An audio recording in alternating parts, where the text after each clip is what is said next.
कलयुग में इस प्रकार की व्यवस्थाएं होंगी।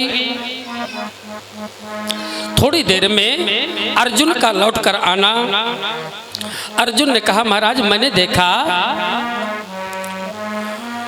एक गाय बछड़े को जन्म दिया और जन्म देने के बाद बछड़ा रभा रहा था, दूध पीना चाहता था।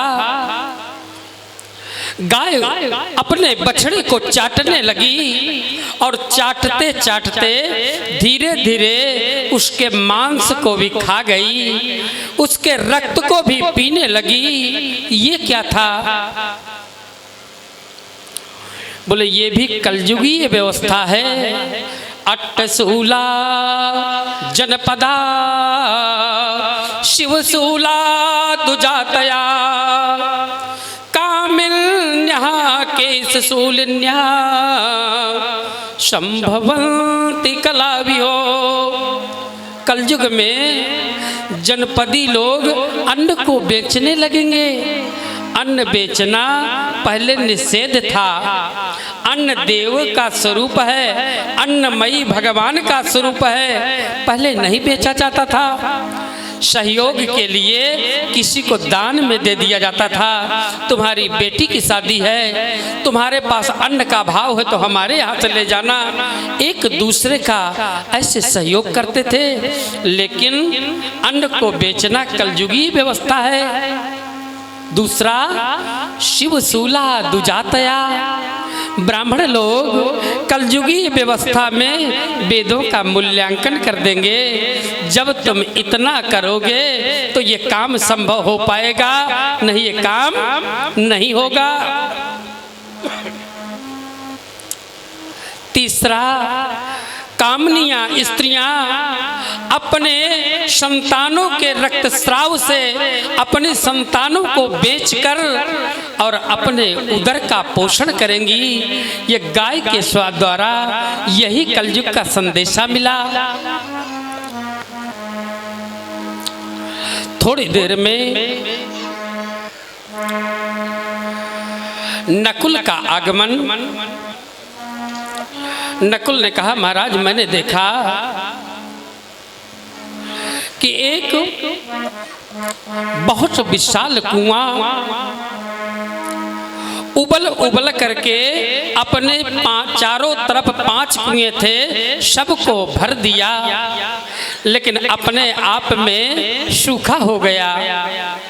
ये छोटे कुएं बड़े कुओं की कोई सहायता नहीं किए। ये क्या था? यही कलयुग है। एक पिता अपनी आसक्ति से सींच कर अपने बच्चों को खूब पढ़ाएगा, अपना पेट काट कर बच्चों को संपन्न करेगा, लेकिन बच्चा जिस समय संपन्न हो जाएगा, शादी करने के बाद बोले मुझे तो विदेश में रहना है, पिताजी आप यहीं रहो। अब पता लगे कि पिताजी बीमार हैं और बेटा बाहर है, कोई सेवा करने वाला नहीं। बालक को क्या पता कि पिता ने कैसे अपनी आसक्तियों से तुम्हें सींचा था। कृतान्तस्य दूती जरा कर्ण मूले समागत वक्ति लोका तृणध्वम परस्त्री परद्रव्य वांछां त्यजध्वम भजध्वम रमानाथ पादार बिंदम भजन्ति लोके परे वा नराणाम। ये वृद्धावस्था बालक को भी आती है और बूढ़े को तो होती ही है। जिस समय ये वृद्धावस्था आती है उस समय कानों में आकर के कहती है, ऐ विमूढ़ जीवात्मा, अब तुम पर मैं सवार हो रही हूं, सावधान हो जाओ। तुम 2 कर्म को छोड़ दो। क्या? बोले परस्त्री परद्रव्य वांछां त्यजध्वम। दूसरे के बहन बेटी को कुदृष्ट देखना और दूसरे के धन को हड़पना, ये 2 कर्म छोड़ दो और एक कर्म को अपना लो। वो क्या? बोले भगवान नारायण के चरणार बिंदों का स्मरण करो, भजध्वम रमानाथ पादार बिंदम, तुम्हारा कल्याण हो जाएगा। नकुल के द्वारा इस प्रकार से संदेशा बताया गया। बोले इस प्रकार से कलयुगीय व्यवस्था होगी कि संतान को आसक्तियों से सींचने के बाद संतान सेवा करने वाली नहीं होगी। सेवा के जिस समय बहुत बड़ी आवश्यकता होगी उस समय पता लगेगा कि पुत्र बहुत अलग हो चुका है। ये कतिपय लोगों की व्यवस्था है, ये सब लोगों के लिए लागू नहीं होता। ये लागू किसके लिए होता है वो आगे के विषय में आएगा, अभी हम आगे बताएंगे उसको आगे की कथाओं में।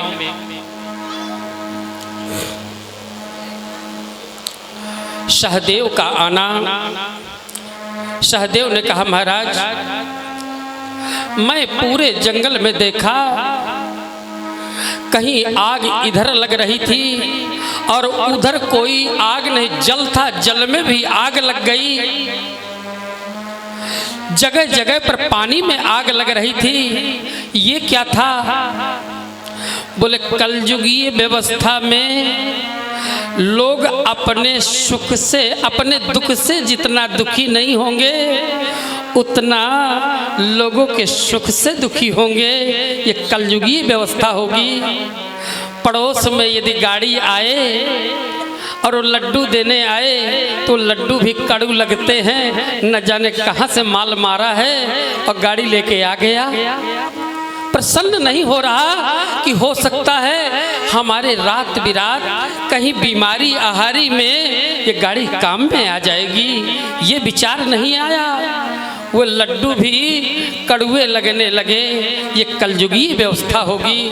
भगवान नारायण ने आज पांडवों को इस प्रकार से दिग्दर्शन कराया कलयुग का और सीधे द्वारिका की ओर प्रस्थान।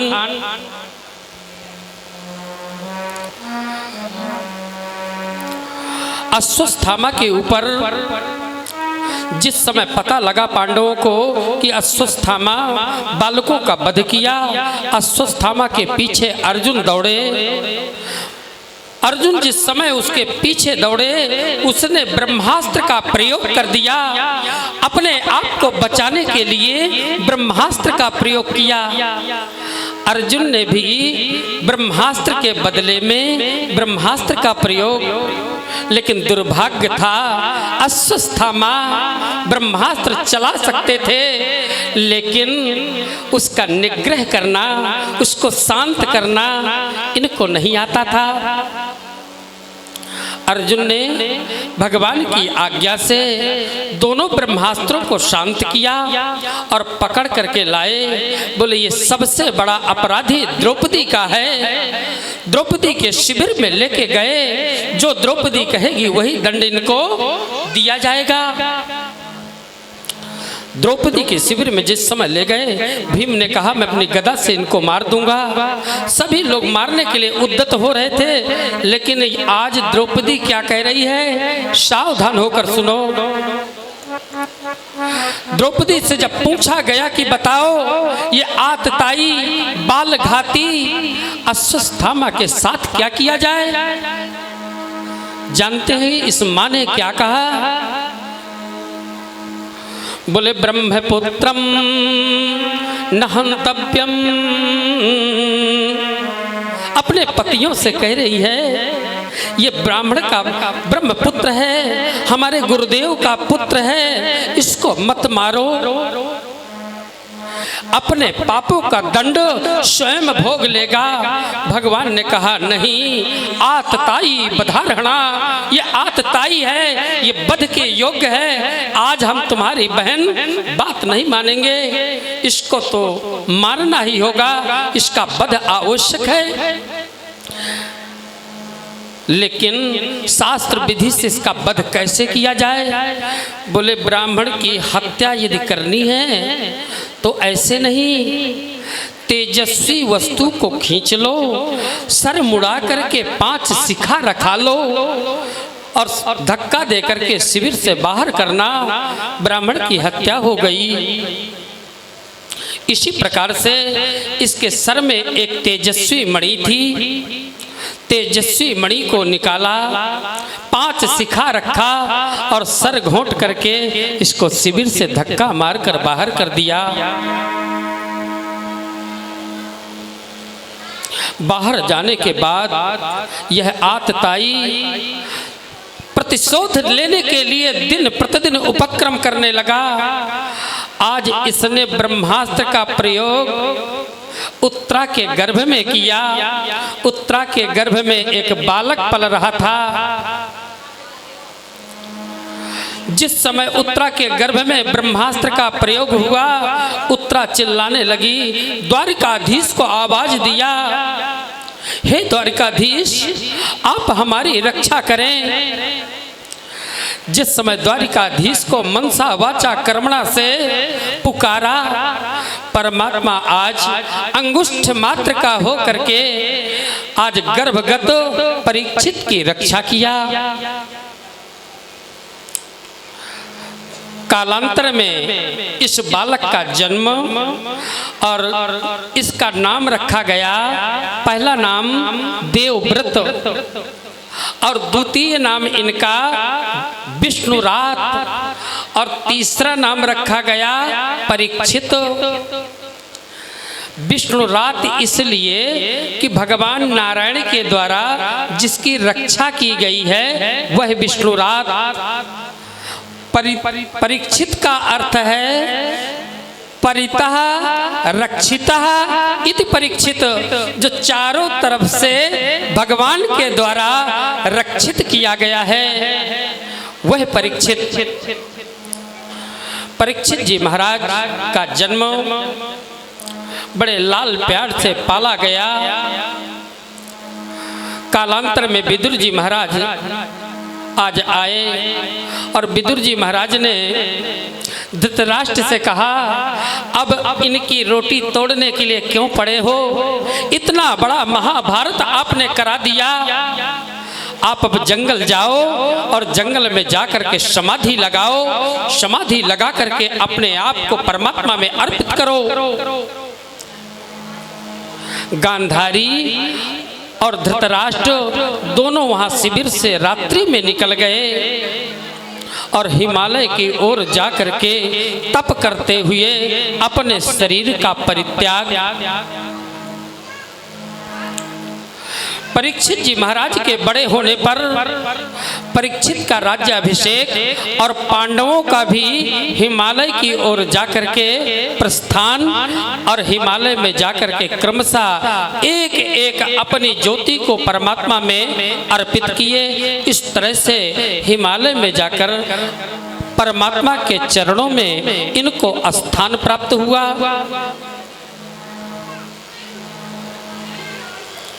परीक्षित जी महाराज का राज्य आया। परीक्षित जी महाराज दानियों में कर्ण के समान, पराक्रमियों में इंद्र के समान, कुछ देने में राजा बलि के समान इनकी उपमा इतनी बड़ी दी गई कि यह एक इतने बड़े धर्मज्ञ राजा जिनके समान कोई दूसरा नहीं, धर्मानुकूलित राज्य चलाते। लेकिन इनके राज्य में एक दिन एक घटना घटित हुई। कलयुग चारों तरफ टहल रहा था लेकिन कहीं उसको स्थान नहीं मिल पा रहा। आज पृथ्वी माता गाय का रूप धारण करके चारों तरफ विहरण करने लगी। धर्म 3 पैर से लंगड़ा होकर के एक पैर में खड़ा था। परीक्षित जी महाराज आज आखेट के लिए निकले और देखा कि गाय को शूद्र के द्वारा लातों से पीटा जा रहा है। कौन हो तुम? बोले मैं कलयुग हूँ। 3 पैर वाले बैल से पूछा तुम कौन हो? बोले मैं धर्म हूँ। गाय के रूप में पृथ्वी थी। बोले महाराज इससे हमारी रक्षा करो। धर्मानुकूलित कार्य करने वाला ये राजा तुरंत तर्कस से बाण निकाला और कलयुग के पीछे लग पड़े। चारों तरफ कलयुग दौड़ा और दौड़ने के बाद जब देखा कि मेरी कोई रक्षा करने वाला नहीं, उस समय राजा के चरणों में आकर दीनवच्छरणंगतः दीन हो करके आज राजा के चरणों में ये कलयुग लेट गया। राजन मेरी आप रक्षा करें।